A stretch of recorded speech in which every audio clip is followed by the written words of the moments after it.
Hi, I'm Shayna from How to ABA.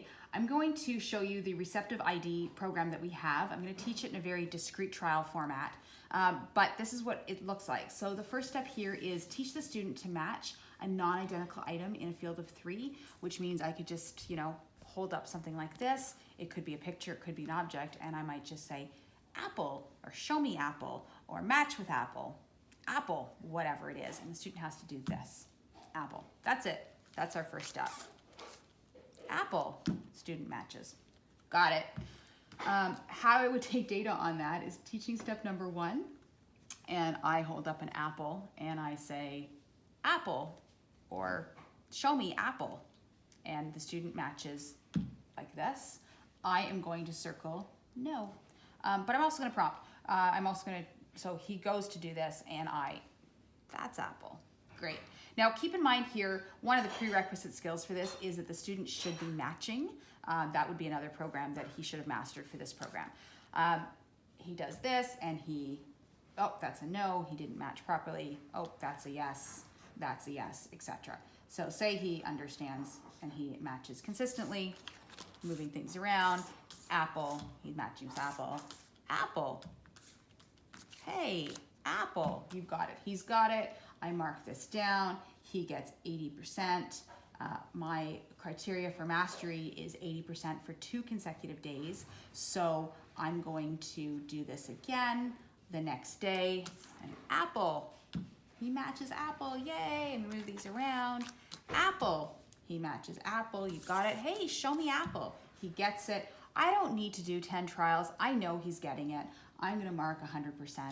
I'm going to put a phase change line, and I'm going to go on to teaching step number 2. Teaching step number 2 for us is teach the student to identify one functional item with only that object out on the table. So I could use an object or I could use a picture, but I'm going to say, show me apple, or I might just say apple, depending on what the student can handle. And I just want them to do this, or I want him to do this. That's something, that selection response is something that you should be talking to your team about ahead of time. Do you want the student to point? Do you want the student to do this? Do you want the student to hand? Doesn't matter, you just need to pick a selection response. Apple, wow, apple, you got it.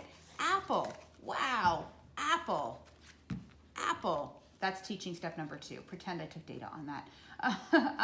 Then the next teaching step would be in a field of 2, one item and a distractor item. Sometimes what we do is we have, one item and we have a blank card, or we might have 2 items but only ask for apple. So it might be, show me apple, show me apple. If the student's not understanding that, we might go to a blank card. So it's apple.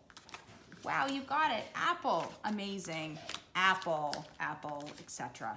Then the next step after that would be in a field of 3, so 1 item and 2 distractor items. So it could be this. Typically we try and move up to something like this, where we've got this and we're only asking for apple. Show me apple, wow, show me apple, you've got it. Show me apple, amazing. Right? So that's that. So finally the student masters 100%, 80% or more, apple with 2 other labels out. Okay? Then the next teaching step here is teaching step number 4. And this is where we're teaching the student to identify, teaching step number 5.